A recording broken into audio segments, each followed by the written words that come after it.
New on Curiosity Stream. How do you connect a 16th century potato to limitless energy production? Could Napoleon's toothpick have a direct link to a machine that predicts the future? And how can a 1700s conch shell chart a course to humans connecting their brains to the internet?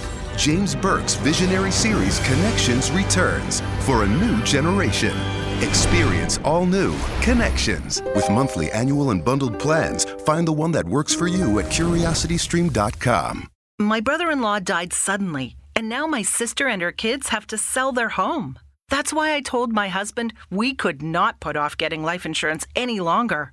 An agent offered us a 10-year, $500,000 policy for nearly $50 a month.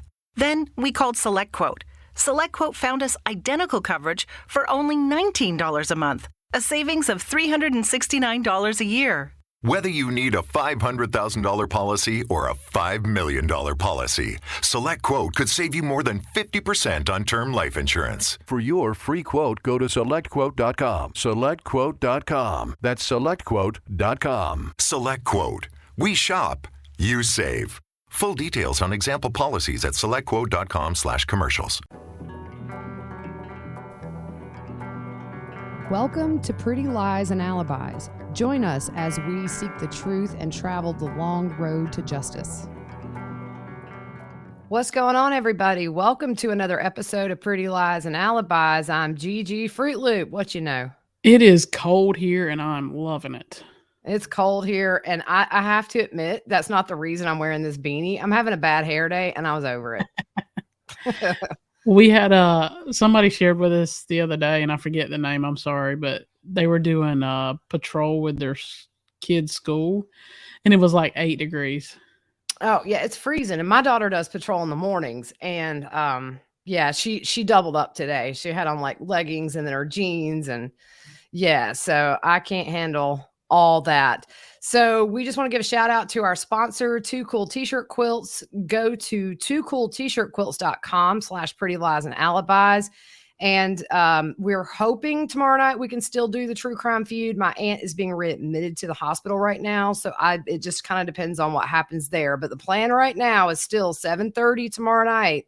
Yep. And one person, if they choose the winning team, has a chance to win a t-shirt pillow from Too Cool T-Shirt Quilts. So go check it out and start planning just in case you win. All right. So we're going to jump right into Chandler Halderson day 3. We're kind of running a day behind, but we may try to catch up this weekend or something. So we're just going to jump right in. Yesterday was a really good day of testimony. First, we heard from Dulce Melender. I'm not sure if I got that last name right, but that's Kat's mom, which is Chandler's girlfriend. Kat is the girlfriend.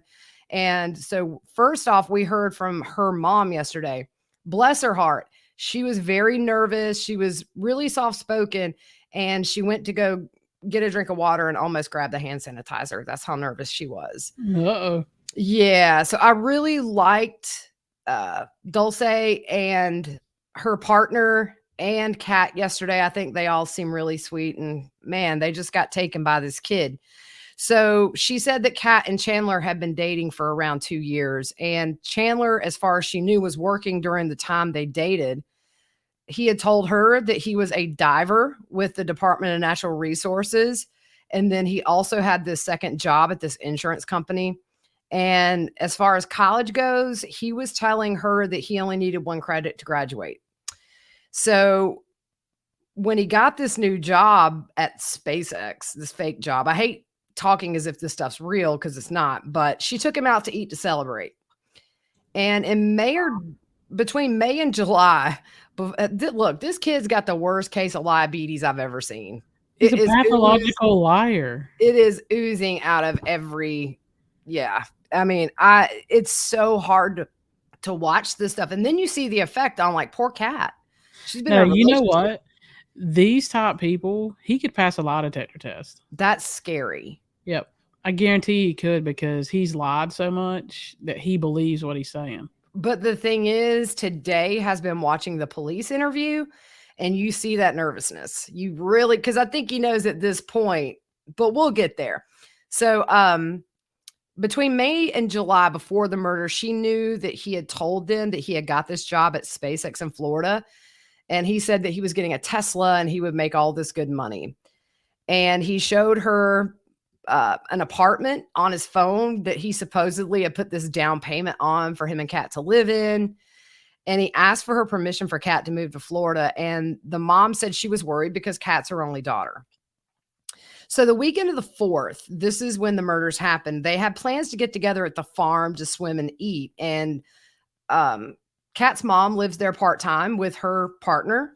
And she says the farm is like paradise. It's peaceful and green with flowers. And she got very emotional. And I understand that because he brought this evil to this beautiful place that is a sanctuary. Well, plus two, I mean, you think about it. He's killed 2 people. Yeah. He ends up leaving body parts in your woods, and he's dating your daughter. Yeah. I mean, in retrospect, I'm sure all this scares her to death, and to look back. So she said that Chandler talked about his injury and he was acting okay. He was just a little quiet. So the next day, she knows Chandler went back to the farm because Kat had texted her and said that he was coming. So she goes to the farm, and she was worried and she got really emotional, and they had to take a break. And she was a little embarrassed because her partner her fiance likes to be in the pool without a top on. And so they eventually get in the pool together, and that comes up. But Chandler had never been to the farm without Kat before. So when Kat's mom got there, Chandler was talking to her fiance, and she said he looked tired and sleepy. He just didn't look okay to her. And Chandler had told the fiance that he didn't get the SpaceX job because his brother got sick and then he had his fall. So they were asking how to help because he seemed down and they were worried. So Chandler just excused himself and said he was going swimming, and he went by himself. So he was supposed to go to a doctor's appointment. And as a mom, she said she was upset with his mom for not being there at that time, not knowing what had happened. So they went to check on him after about 30 minutes in the pool, and they have this little lawnmower that they ride along the farm to get from place to place. So she kind of got cracked up when she was talking about them riding the lawnmower. So they didn't see him swimming.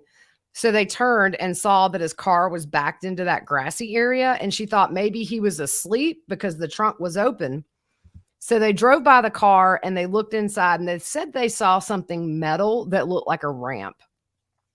And she didn't see Chandler in the car or anywhere around them. So her fiance was a little upset about that, wondering where he was. So they eventually just went to the pool. And while they were in the pool, they saw Chandler around the side of the barn. And he asked if he could get in the pool with them. And Kat's mom said no because her fiance didn't have her top on. Chandler got in the pool anyway, and he had shorts on and his shirt was off. And she said he kept looking kind of out towards the horizon once he got in the pool. And he was kind of going underwater and like splashing water on his body.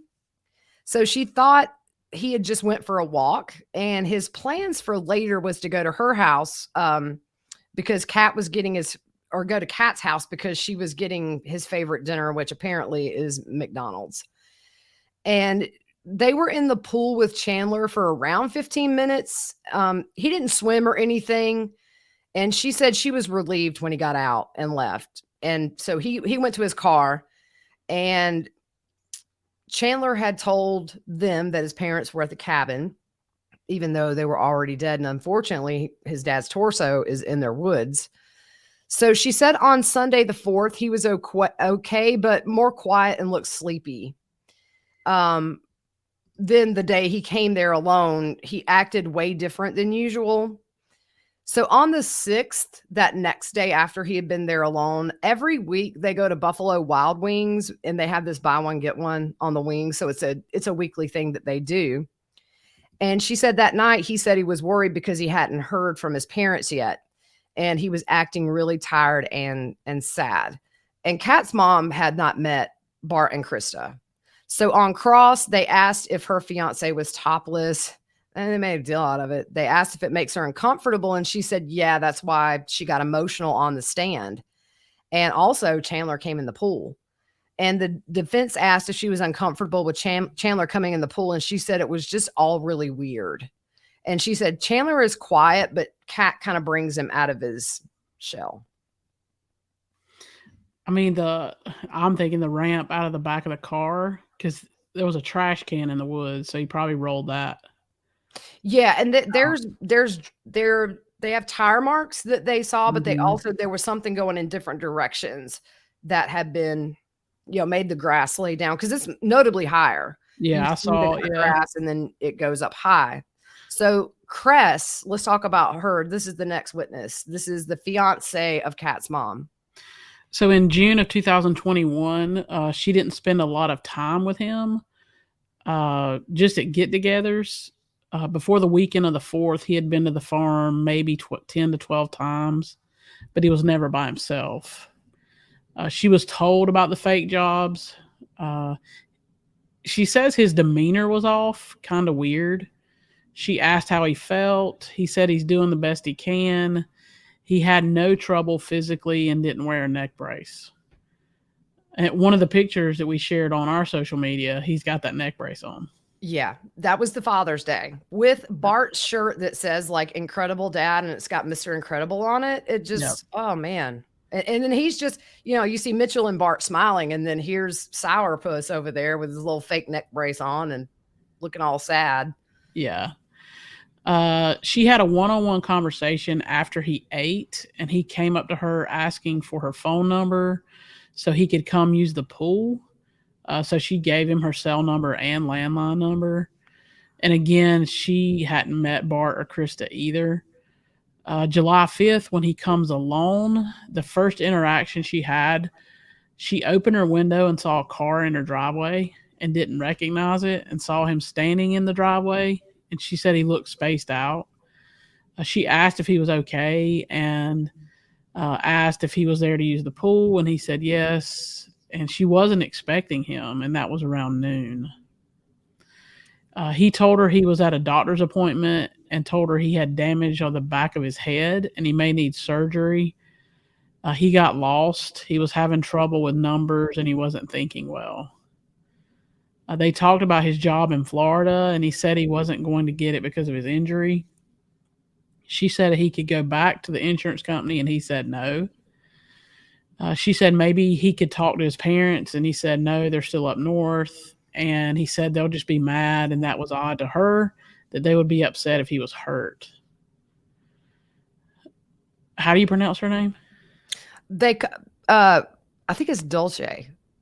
Okay. Dulce. Dulce. I think it's Dulce.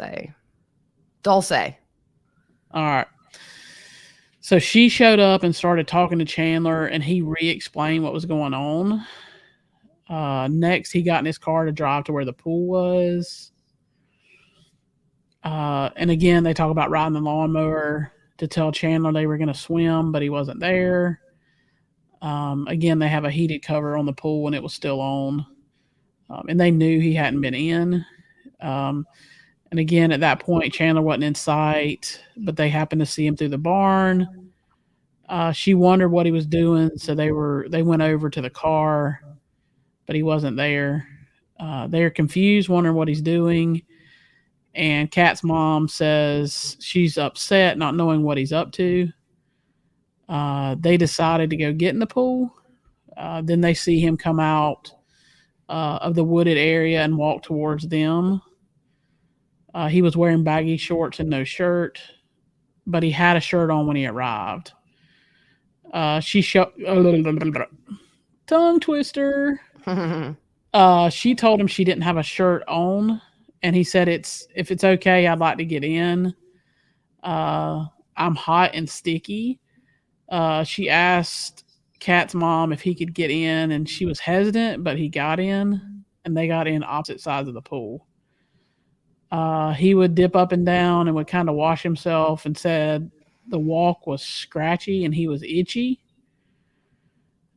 He seemed different from when they talked to him at the first when he arrived. He was more lucid and present. Dolce was asking him questions because she worried he may have been doing drugs in the woods to see how he could respond. And Dolce had told her that he was acting weird before. And she said if he was doing drugs, that was a deal breaker. And he said he didn't do drugs. He gets out first, that he was in a hurry because Kat was getting dinner, and he got in the car and left. So the time gap from when he left to go to the pool and when she saw him again coming out of the woods was about 45 minutes to an hour. Later that day, she found he had tried to contact her to come over from a message on her landline.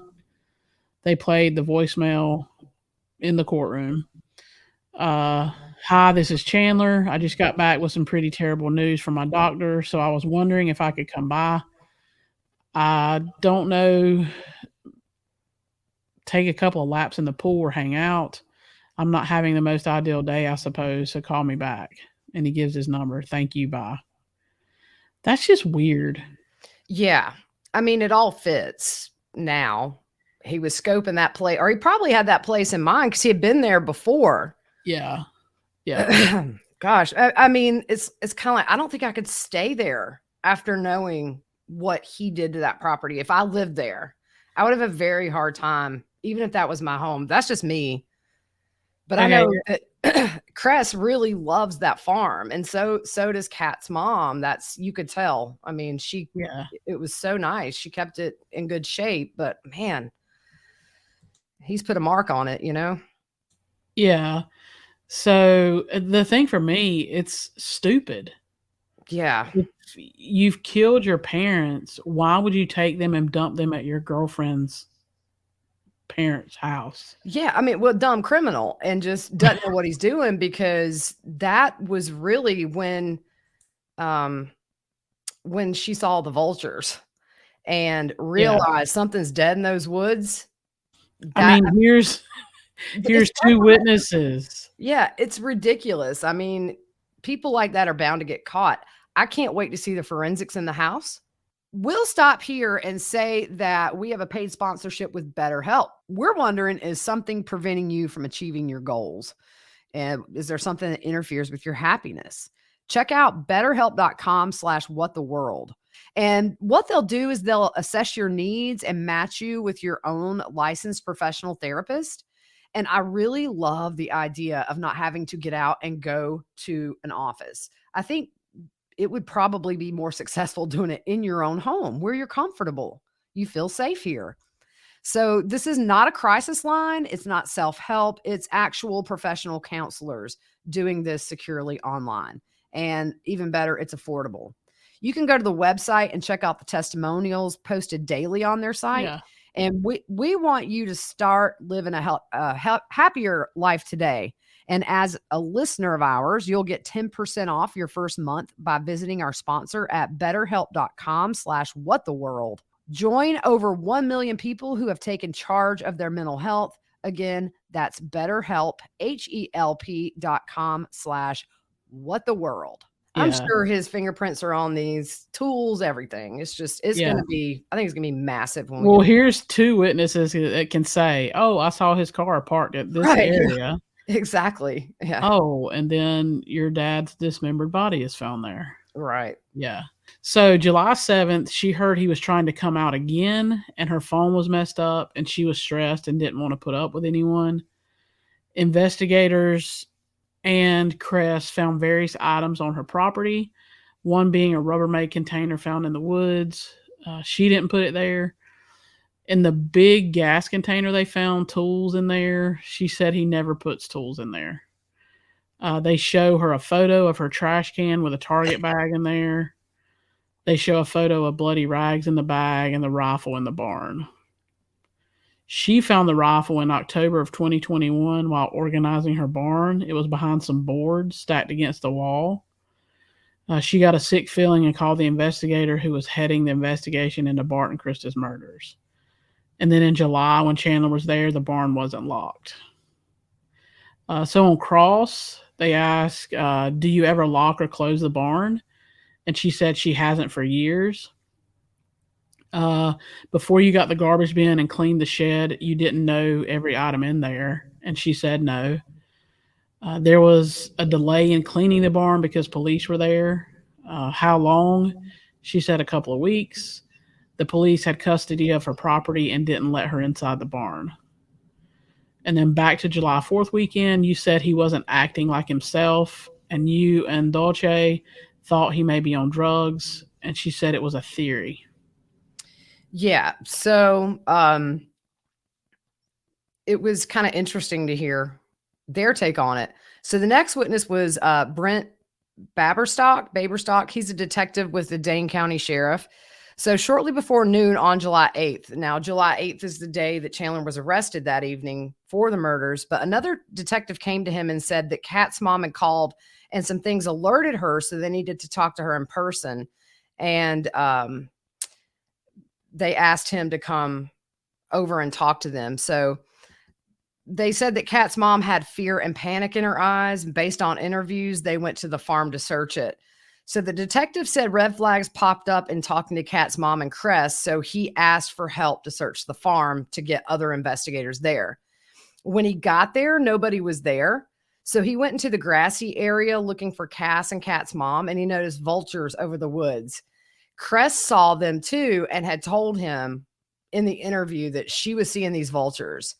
So the investigator explained that when something living dies, these are turkey vultures. They can smell a dead body and they will circle in the air to find it. So Cress came out the door at the house and he asked her to show where she saw Chandler in the woods. So she did. And when he got to where Chandler was seen, they noticed it looked like a car had driven through that tall grass. So he began following those tracks over to the tree line. And they show photos of the property and then the tire tracks in the tall grass on the big screen. So he followed the tire marks. And when the tire marks stopped, there's an area of depressed grass. And he said in all directions headed towards the woods. So they walk into the woods and you see pictures of thick vegetation. Some of it was trampled down though. And beyond a log, they saw a pile of sticks. And he said it just looked unnatural. And right away, he couldn't tell what was under that log. So he got closer and still couldn't tell what it was. And he said it just took him a minute to process it. And then it became obvious it was a torso. And I'm going to tell you, watching this detective testify, you really see that this affected him. And I'm sure every murder scene affects people who work this stuff every day. But you know, I think there are probably certain cases that stick with you more than others. And I would think seeing a mutilated human body would be one. Yeah, it bothered him. You could tell. And they showed the pictures of the torso. It was gross. And, I immediately thought about the Vallow Daybell case. And that this is things that we're going to hear about when that goes to trial, because that's what they did to poor Tylee. Yeah. So in the picture, you could just see it was very identifiable as a torso. The pants were still on. They were cut, just at the legs, but the belt was still fastened. And there was a black rope that was kind of long. It wasn't a thick rope. It was attached to the torso. I'm assuming he drug it. My brother-in-law died suddenly, and now my sister and her kids have to sell their home. That's why I told my husband we could not put off getting life insurance any longer. An agent offered us a 10-year, $500,000 policy for nearly $50 a month. Then we called SelectQuote. SelectQuote found us identical coverage for only $19 a month, a savings of $369 a year. Whether you need a $500,000 policy or a $5 million policy, SelectQuote could save you more than 50% on term life insurance. For your free quote, go to SelectQuote.com. SelectQuote.com. That's SelectQuote.com. SelectQuote. We shop, you save. Full details on example policies at SelectQuote.com/commercials. And they show a picture of a black plastic garbage can on its side. And that's where they found the tarp that had Bart and Krista's blood on it, eventually when they tested it. So the torso, the arms were severed high up at the shoulder. The head was gone. And they show a close-up wound of the gunshot, and it was right in the center of the back. Under the torso was a black T-shirt that was covered with maggots. And I'm going to tell you, as they sat showing these pictures of this torso, Chandler looked at those pictures with zero emotion. No emotion. Yeah, we talked about it on yesterday that the judge gave he was given instructions to the jury. If you look away, make sure when the prosecution or whoever tells you there's a new picture, you look back at the screen. I mean, they have to look at this stuff. This is, and I haven't read anybody that's in the courtroom yet. I'm curious to see the jury's reaction, although it's usually pretty predictable in that people look upset or, Yeah. You going to do this next one? Yep. So Detective Sabrina Sims, she was the next witness. They sent a subpoena for Chandler's medical records. They got the report for when he was seen in the ER and none for follow-up appointments because he didn't go. She reads from the report. CTs taken were negative. Still complained of tenderness. He was diagnosed with a mild concussion. He was to follow up in 4 to 6 weeks later with another CT of his spine. He was sent home with Zofran. So on cross, she asked where the subpoena was sent. They sent no other subpoenas to any other facilities. So that was it for that witness. Yeah, it was really quick. She was just the one that actually filled out the subpoena. Yeah. Do you want to keep going with this? That's fine. So Dr. Lohmeyer treated Chandler in the ER. He saw him around noon on the 27th. He complained of head pain and right ribs after a fall down the stairs. An attending physician saw him. Like they said, they got CTs of his head and spine. They were negative with no abnormalities. He had a physical exam and offered an x-ray of the ribs, and Chandler said no. There's no specific test for concussions. It's a rule-out diagnosis after looking for skull fractures and trauma. To be diagnosed with a concussion, you need certain symptoms, light sensitivity, nausea, etc. There's self-reporting symptoms. The care plan was for him to manage with Tylenol or a prescription for nausea. Chandler had residual neck pain, and given the neck brace, which is not unusual for a patient complaining of a neck injury. Guys, I'm telling you, those things are so uncomfortable. I had to wear one time after I was in a fender bender, and I ditched it before I even got home, I think. I remember I had to be boarded because I was in that bad wreck. And when I got to the hospital, I had to stay in that thing and lay there. And when they said, okay, we x-rayed you, we can take this off now, I was like, thank you, Jesus. Woo. So they told him to follow up if he continued to have pain within 4 to 6 weeks. He was not told he had to wear the neck brace. He was never told he would have any of the problems he told people. Example, like brain bleeds, paralysis, brain aneurysms, nerve damage, spinal injury. He was never told he shouldn't fly in a plane or drive. Nothing about a hematoma, inability to use legs normally, a colostomy. They never drilled a hole in his head or he didn't have surgery. He was diagnosed with a mild concussion. It reminds me of Murdoch. Yeah, skull fracture, entry-exit wound. Yeah, liar. So on cross, they ask, you did diagnose him with a mild concussion, and you can diagnose even if the images are negative. When you diagnose close in time to the injury, symptoms can improve or get worse in time. So when they leave the ER, they can get more symptoms. I've dealt with concussions, and I mean, the ones I've dealt with, they immediately have. Oh, yeah. I had a nasty concussion when I was in my 20s and thought I was still young enough to ride a skateboard, and I hit a rock and my head hit the cement, and it's no joke. No, it's serious. You're in a darker, it's big time. Yeah. So the instructions he was given had things to look for: blurred vision, increasing headaches, weaknesses in extremities. You wouldn't know unless he reported back to you. And the doctor said he said it was correct. You would say avoid bright lights, screens, video games. One treatment is to sit in a darkened room. And the doc said rest is best. As a result of the visit, you gave him nausea meds because he said he was nauseous. And that's typical. If you tell them in the ER you're nauseated, they'll give you something for nausea. Yeah. I mean, how can you prove you're nauseated? Yeah. Well, yeah. I mean, you know it's what I just one mean? of those things. I mean, you're not going to get high on nausea medicine. People that go into the ER asking for certain pain meds, it's a different story. But nausea is kind of one of those things that might make you sleep, but you can get that with some Benadryl if you're that hard up, Yeah. So the next thing, when someone reports a headache, there's no test that can confirm what the patient is telling you. I mean, they can't confirm you have a headache. When he presented in the ER, what does it mean? And PT has cervical spine tenderness, palpitations when he pressed on it, I guess. Yeah, I'm sorry. PT is patient. That's kind of one of my old stupid medical abbreviations. I didn't even think about.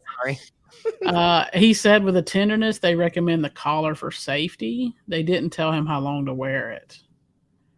And then there was on redirect here. If the patient lies, is it useful if it's a lie? And he said, I tend to take my patients at their word, but I assume it's true. Yeah. So essentially, yeah. I mean, the defense is like, well, you really don't know if he didn't have a concussion. And there were a couple of times that the doctor grinned when they're going through that long list, that now that he has a concussion, he may have to have a colostomy bag. I mean, it's just, he kind of a couple of times you could see it was comical in theory to him because, nobody who's ever had a concussion. I mean, maybe if you crack your coconut wide open and damage your brain, but Okay, here's the deal. What is the big thing with a concussion? Are they going to try to say that he had a concussion and it caused him to do these things? Where are you going with a concussion? Look, here's the thing. They don't have another defense, I don't think. And I'm not knocking his defense attorneys. They have done as good of a job as they can with what they've been dealt. They're not, how some defense attorneys can be really annoying and it's just kind of like give it up. Yeah. They've been very reserved, but that's the only defense, even though I think he's pled not guilty. So they're never going to put him on the stand or, they're not going to admit he did it because they're going for a not guilty, but I don't know. So the next witness was Chandler's girlfriend, Kat. And I felt so bad for her. She was very soft-spoken. You would see her cut her eyes over at Chandler a few times. Just, you could see she was embarrassed by some stuff that she believed in hindsight. And I just felt terrible for her. She said they started dating in August of 2019 and they had met through a friend. At the time, he was supposedly attending college and lived at home, about to move into an apartment. He would dog sit sometimes, and she was in school. She is a pharmacy technician. They would grab dinner, walk a lot, play with the dog, start shows together to binge. She said most of the time they would communicate on Snapchat or FaceTime. They would call sometimes, and we learned sometimes it's all three, interchangeably. She knows his brother Mitchell, and they would hang out at family events. She was at the family home often, and Bart would show her fishing tips, and Bart and Krista would help her cook, and they would play Mario Kart together, and she broke down. Very sincerely, just seems very devastated that they're dead, and obviously that Chandler did it. She said her relationship with Krista was good. They texted back and forth a lot about recipes or talking about wanting to do a girls' trip to Disneyland together. And she said she loved them a lot. So in June, she was at the home and went into the basement to get ice cream and sodas to make ice cream floats, and the stuff was in a freezer. She said they had a chest freezer and then a tall freezer that kind of looked like a refrigerator. So she went into the chest freezer and she said it just had, food in it and ice bags. And she said it was full of stuff and the other freezer was full as well. And with Chandler, there was discussions about money. And she said it was important to her that he had a job because she wanted to be with somebody who was self-sufficient. And as far as she knew, from 2020 to 21, she thought Chandler was in college. He had told her he was taking online classes for an IT degree. And he talked a lot about school. And she said he showed her some of the coding he was doing. She never saw any grades or transcripts. And he told her that he was one class away from graduating. She also was told by Chandler that he did the scuba diving for the DNR. And she said she was told it was a paying job and he did this mainly during summers. And as far as she knew, he would go out to the job telling her he had to be on call and he couldn't hang out. But she never saw any kind of diving equipment or anything. She also believed the insurance job was a real thing. And he had told her it was an internship to help him graduate, and that he told her it was a paid internship. And he actually showed her this plan on this whiteboard in his room where he was drawing up for this job. And she had been told the same thing, that he was having problems getting his pay. And she said it seemed like he never had money and that she would often pay for their food and things like that. And she never saw any documentation of this job at all. She was told about the SpaceX job. On May 30th of 2020, he said, I have a good feeling, or 2021, he said, I have a good feeling about SpaceX. And she says, I'm proud of you. He says, thanks. I hope I get the job. And she says, me too. She hoped he got the job because he was excited and it was a lot of pay. And he had told her it would be at least $80,000 a year. And so Chandler says, I'll be happy. And she says, I'll be happy too. You get the money and the job you want. So they're talking about money and moving to Florida. And she said, maybe they'll transfer you in a couple of years. I think maybe she was hoping they would come back to where they were. I don't know. She did intend to move with him to Florida. May 24th, he texted that he had a follow-up interview for this SpaceX job tomorrow. And on the 25th, she says, tell me what's going on. And Chandler says, shoot, I'm sorry, I got the job. And she congratulates him. So they discuss the job. He tells her he has training the next week over the computer and then leaves June 11th for Florida and starts that job June the 14th. And she was going to have to wait a couple of weeks before she moved. And Chandler says, I'll come back every other weekend, hun, and I can send you money until your lease is up and you move in with me. If you're positive you want to be with me for the long run, because if you're not, then I don't think you should. So they talked about the move a lot and she was excited. She had told her friends and family about it. And they were looking at these homes down in Titusville. And so she was FaceTiming Chandler at the time they were doing this. And she had taken screenshots of Chandler. Like you could see him in the corner looking at these really expensive homes. One of them was almost $700,000. And you see Chandler in that screenshot as she's browsing. And she was telling her family that they were moving. And she would go after the lease was up for her at the end of August. And she was telling her friends, hey, you'll have to come and we'll go to Disney. And she was going so far as to look for pharmacy schools in Florida. And they talked about the car situation. And about the time the job was to start, this is when Mitchell got sick with diabetes and went into the hospital. He had high sugar levels, as you are all too familiar with that, Fruit Loop. And he was in a couple of days and they got him straightened out. But Chandler said he did not want to leave with Mitchell sick. And then, of course, Chandler had the fall. He told her he was running and slipped down the stairs and hit his head. So he told her he had tingling in his legs, sensitivity to light, severe headaches, limb weakness, that kind of thing.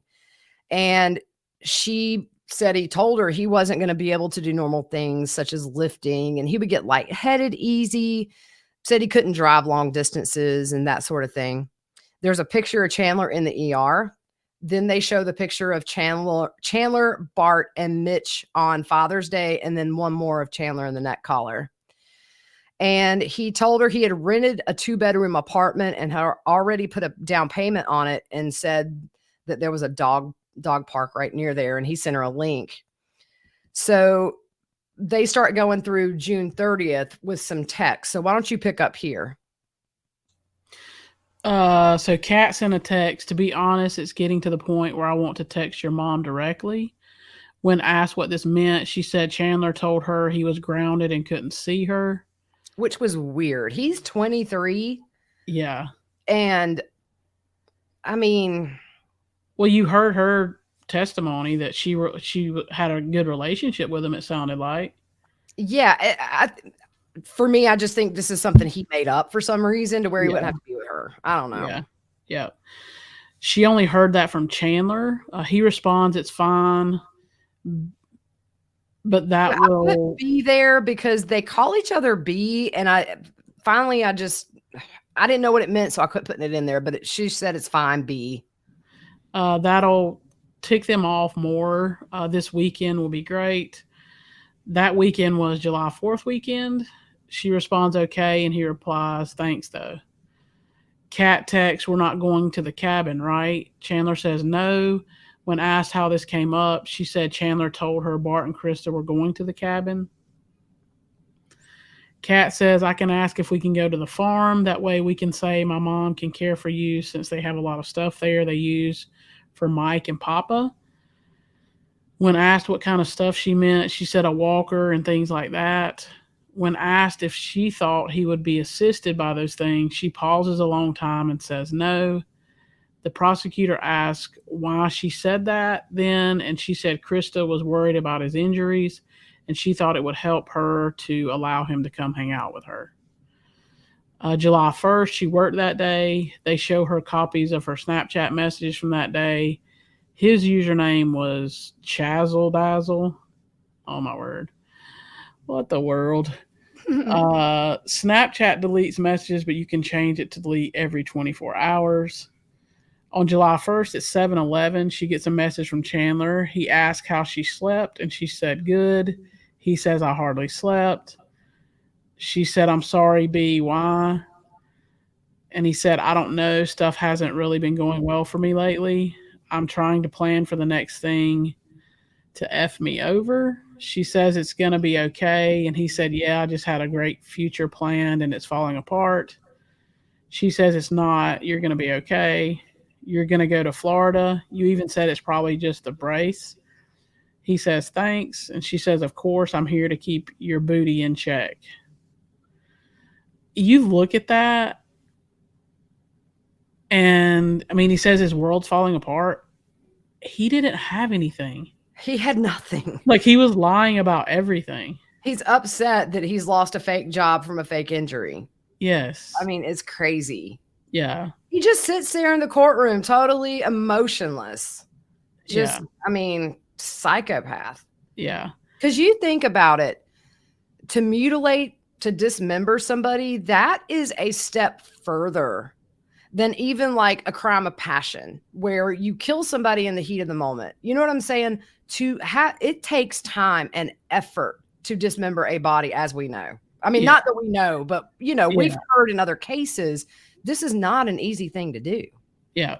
Well, we know that on Chad's property that Tylee, they finally gave up. That's why there was stuff left, right? Yeah, I mean, and then they had tried to burn her remains, and then he did the heads in the fireplace. But again, I think he found it's not easy. There's always stuff left. And I mean, not that it would freak out somebody who will kill and dismember somebody, but when you throw human remains on a fire that have flesh and muscle, they move. It's creepy. Yeah. Yeah. So at 7:55 a.m., Chandler says, "Would you leave me even if it doesn't work?" Worded bad, but you understand. She says, "No, I wouldn't." He says, "I won't stop trying." She said, "Florida would be so dope, but I'm not dating you for money. I love you tons." He says, "I love you a ton too. By the way, I'm not giving up. I'm just worried." And she replies, "Don't be worried, love. It'll work out." He responds, "Thank you." Yeah. So at 8:30 a.m., Chandler says, "You helped me a ton." And she says, "I'm glad." Later in the day, they switched to texting. So Kat texts Chandler at 1:02 p.m. "Sorry, I forgot to tell you, but Mom did okay you hanging out with us all weekend." And Chandler says, "That's awesome." And she responds, "Yes, so convince your parents hard." She said because he was grounded is why she said to convince them. At 1:03, Chandler says, "I overheard they might go to the cabin with their friends, but I don't know."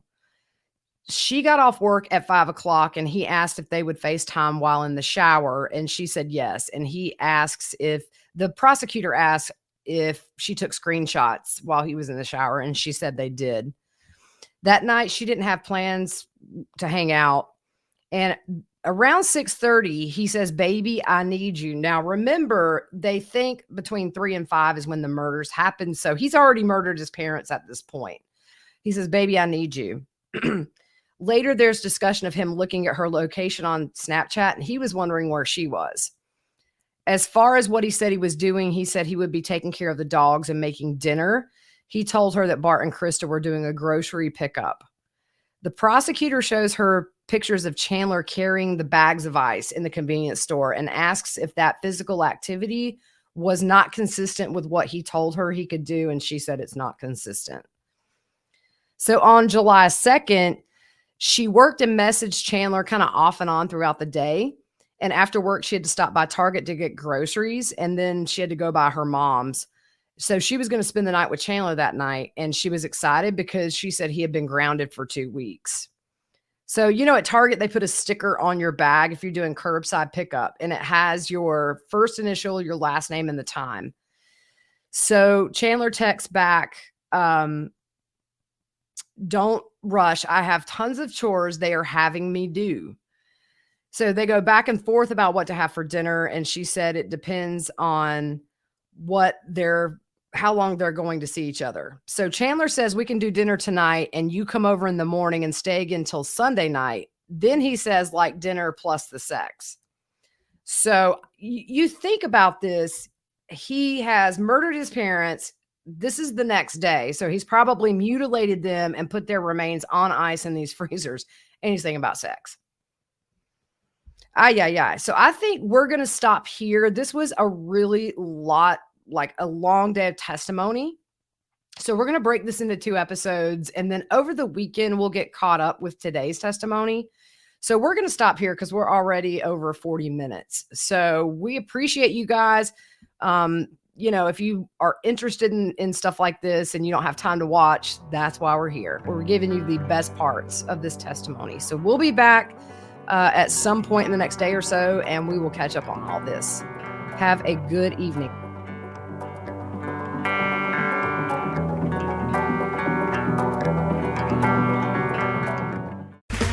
Okay, round 2. Name something that's not boring.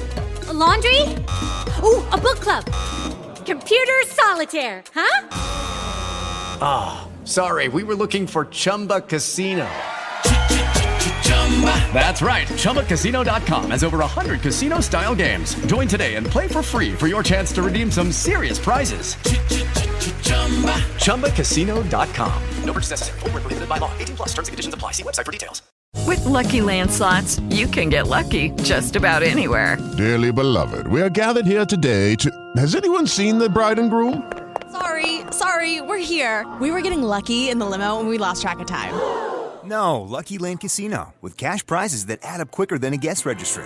In that case, I pronounce you lucky. Play for free at LuckyLandSlots.com. Daily bonuses are waiting. No purchase necessary. Void where prohibited by law. 18+. Terms and conditions apply. See website for details.